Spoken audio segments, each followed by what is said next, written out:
What is up? Welcome back to the channel. So today, real quick, I just wanted to hop on and tell you guys how to build passion. Okay, I want to explain to you how to build passion, which is a thing that you can do. Anyone can do it, and you can turn almost any interest that you have into passion. But you have to follow this process, go through these steps, and even the people that you see that do something that they love to do, they built that into love through a process that I'm going to explain to you. They were not born with passions. No one is, okay? Humans aren't born in, like, the human mind isn't designed that way. You aren't born with something that you're passionate for. You aren't born with some purpose that you have inside you. You actually build that. And how do you build that? Okay, let's go. I think it's 6 steps. So the first step is exposure. Okay, exposure. You can't want what you don't know exists. So that's the first step. Second step is to engage in interests. Okay, your gauge for passion is interests. All passions start as interests. Okay, nothing that you love today, you started out that way, loving. Okay, even if you love video games, you love reading, you love self-improvement, you love business, you love sales, it does not matter. All of those things began as interests. Interests meaning, hey, that was pretty cool. You know, you picked it up the first time and then you put it down and you thought, hey, I actually kind of like that. Hey, you watched a new video on something that you learned about and you said, hey, that's pretty cool. I kind of liked currencies. I kind of liked history. I kind of liked business or entrepreneurship, right? Kind of liked mindset. But the first step is exposure, right? So you have to expose yourself to what exists. You have to read books, watch podcasts, listening to successful people go back and forth about crazy big ideas you've never heard will blow your mind wide open. But you have to open your mind to the fact that you can develop new interests, and passions, but passions are going to begin as interests. You're just going to hear ideas and think, hey, that's kind of interesting, right? That's your gauge for future passions. It's just, what are you interested in? And keep defining and finding and developing those. Because again, people try to look inside them and they're like, I don't want anything. I don't feel interest towards anything. I don't even know what I like, right? Maybe you're 35 years old and you've had kids and you've had them for the last 15 years. And you're like, do I even like anything? Yes, you do. You have lots of interests. But they are not interests that were born inside you. They are interests that you develop. And so you're going to have to go out in the world and try things, okay? And that is actually the next step. The next step after exposure, then interests, is to engage with interests, okay? You cannot think your way through if you are actually interested in a thing. Because how I define interest is that it gives you more energy than it takes from you. It gives you more energy than it takes from you to do, okay? That is interest. It's interesting to you. You get more energy out of it than how much you put in. You put in 1 unit of energy, you get 2 or 4 or 10 out, okay? But you can't think your way through that process. And so therefore, the don't knock it till you try it is a very true quote that has become trite. Trite meaning we've heard it so many times that it goes in one ear and it goes out the other. We don't really register it. It doesn't mean anything to us, right? We don't look deeper into it, but it really does have a profound meaning. You can't knock what you haven't tried because you don't know if you like it until you try it, because you can't think your way through it. And so the things that you believe that you're interested in, go try them. The things that you wrote off a long time ago because you would never do that, dancing, scuba diving, snowboarding, art, painting, building, all right, whatever it is, go engage in that thing. Start learning about that thing. As we learn about things and actually build a base layer of skill, they actually sometimes become much more interesting to us. And so a lot of the times, I'll give you an example. One of the things I don't get any energy from doing is playing basketball. The more I do it, it just bores me. It's not fun, right? And so I don't engage in doing it any longer than that. I don't like learning about it. I don't really like following it. The most I like about basketball is like top performers, Michael Jordan, Kobe, in their mindsets, right? So I'm a lot more interested in mindset than I am basketball. But you have things like cooking, where I used to think I hated cooking. But in reality, I just hated cooking because I was terrible at it. When we don't have a base layer of skill because we've invested time and energy into an interest, things aren't fun. Even things that are gonna be fun for us are not fun, right? Because now, after I've invested time and energy into learning how to cook, just basic things, cooking has become a lot more fun to me. I can actually do it and produce a result. But you have to learn some patterns first, and that takes time and effort. So now we know you can't think your way through it. You have exposure, find out what exists. You have trying things, because interest is your gauge, and you're gonna go pour time and effort into those things to see if you gain energy from them or if they rip energy from you. Sometimes you invest energy into a thing, right? If I put 1 unit of energy, let's call it an hour, into basketball, I actually lose 6, right? It's like negative. It's just pulling from me. I don't want to do it. There are other things like mindset, and the more I do them, the more I study them, the more I teach them, the more I want to do them, okay? And so the next step is number 3, which is fascination. Okay, interests are going to become fascinations, or they're going to die out. Let me explain. As you pour time and effort into an interest, even the ones that give you energy at first, sometimes the amount of energy will actually begin to shrink and decay. If it does, drop that interest, close that door, and move on to the next ones, because there will be ones that continue to do the opposite. They will actually start to grow. As you pour more time and effort into it, you gain more and more and more and more energy from it.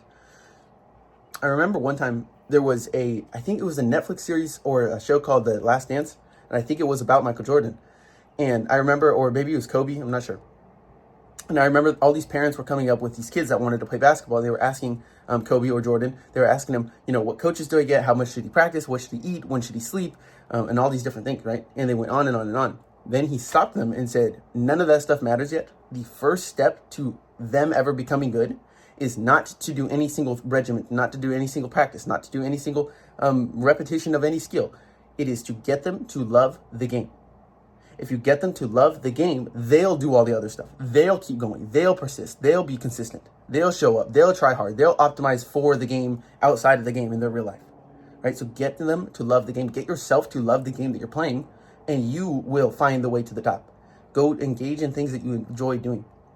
And I've also said play long-term games with long-term people. I think one of the ways that you play long-term games is to love the fucking game, man. You can't continue reading if you hate reading. So read what you love until you love to read. You can't continue making money if you hate the skill you're using to make money. So go find out if you love business. Go find out if you love sales. Go find out if you love marketing or copywriting, right? So get them to love the game. So you have exposure, you have interest, you have fascination. Fascination is when your interest grows in energy, and so you engage, you keep going down that path, right? The next step is mastery. As you pour time and effort into fascinations, you will begin to acquire a lot of skill and build a level of mastery. As you gain mastery, you're able to do patterns you did before deliberately, automatically. Okay, you've gotten good enough to where you can engage in those patterns, or you have engaged in those patterns so many times that they become automatic. Now, when I sit down to write a tweet or write a newsletter or record a video, I've just done them so many times that I just like doing them just like this every time, and it doesn't take as much energy as it did the first time. I don't mess up as much. I'm not being as deliberate with all the things. It's just patterns that I've ran so many times that I'm able to do it over and over again. And mastery, as I define it, is the point at which you're able to serve yourself and others with that skill. And so if you build a base level of mastery in cooking, right? Because I said earlier, if you build a base level of skill, the interest might become fun to you. So pour time and effort in and go down that path far before you ever decide to close the door, because you don't know if you like that thing. Just by looking at it or thinking about it or hearing your friend say, dancing is stupid, don't do it, right? So you have to go engage with it. But then when you build a base layer of mastery, after you've acquired enough skill, because you went down the path of the interest, built it into a fascination, now you've acquired some mastery. Mastery is the point at which, say in cooking, I'm able to now serve myself and other people. And that feeling of serving other people with my new skills, with my new gained mastery, is actually very fulfilling to humans. And the next step after mastery is to actually do exactly that. Serve other people with your mastery. Actually go and do that. How humans, what I've learned from my mentor and studying a little bit about human evolution, how humans evolved, or how our brains evolved over hundreds of thousands of years, is to gain fulfillment, this feeling of fulfillment in your brain. Fulfillment is not an emotion. Fulfillment is a neurochemical kind of cocktail, a feeling that you generate in your brain. And you can do it. It's like an equation you can run. And how we generate fulfillment as humans is by two things primarily that I know of. And it comes from a Greek term called techne. Techne was just working hard to acquire skills that serve yourself and other people. If you could do that, you will feel this feeling of this sense of fulfillment. You will feel strong in your life. Fulfillment meaning you feel good about yourself when you think about yourself. You think of your name, right? Freddie. And then you look in the mirror and you're like, Freddie is a fucking badass. I am a badass, dude, for what I do, for the skills I build, for how I serve people, for the problems I solve, for the way I live my life, for the values I've created, right? If you can feel that sense of fulfillment, it is the opposite feeling of depression, in my opinion. The opposite feeling of depression. You cannot feel fulfilled and depressed at the same time. And if you want to test me on this, go serve somebody else. Try to go serve at a soup kitchen all day, and then try to please walk away and feel worse about yourself, right? You just won't. It's impossible. We are hardwired to feel fulfilled from two things: serving other people and working hard to gain skills. Why are we fulfilled by that? Because it was hard to live 15,000 years ago. right? It was hard to live 100,000 years ago. And so our brains had to incentivize or evolve to incentivize working fucking hard to go out there to hunt, right? There was no Amazon. You had to go get your shit, right? And all this different stuff. So it incentivized hard work to acquire skills because it was hard to acquire skills. So our brain had to reward us for doing that. And so the other thing that it evolved to reward us doing is serving other people, right? Serving other people because why? We were in tribes. And if you didn't serve the tribe, you would be excommunicated. You'd be kicked out. No one wanted you if you didn't have your purpose, have your skill set that allowed you to serve the tribe. And so men did one thing, women did the other thing, right? Of raising babies, having babies, protecting babies, and all that stuff. And then men did the hunting and the farming and whatever. And all of those things were hard to do, right? You have to imagine how hard that was 15,000 years ago. No medications, no technology, all that stuff, right? And so our brains evolved to feel fulfilled off of serving other people and working hard to gain skills. And if you work hard to gain skills that allow you to serve other people, skills that are meaningful to you, and then allow you to serve people that you love, right? If you are building business skills and then you're able to now serve yourself and build your vision, but you're also able to serve your tribe, your family, your friends, you're able to show them what's possible, you're able to take them around the world, then that becomes fulfilling and business turns into a passion. And so you can build passions from how? Let's recap. Exposure, interest, pouring into them, building fascinations, gaining mastery, serving others with your mastery, serving others with your new skill, with the thing that began as an interest now has become a passion. And then that was only actually 5 steps. The 6th step, or the 6th point, I guess, is that this is an amplification effect that you get when you start serving other people with your mastery. And let me explain it to you. As you get better, as you pour time and effort into getting better at business, right? Or at writing, or at creating content, whatever it is. As you get better, you serve people better, right? You serve your tribe, whoever that is, whoever you're helping with those skills, your customers, whatever, better. As you serve them better, they get better, so they like you better, so you like you better, and so you get better again. And so you serve them better, they like you like you get better, over and over and over and over and over.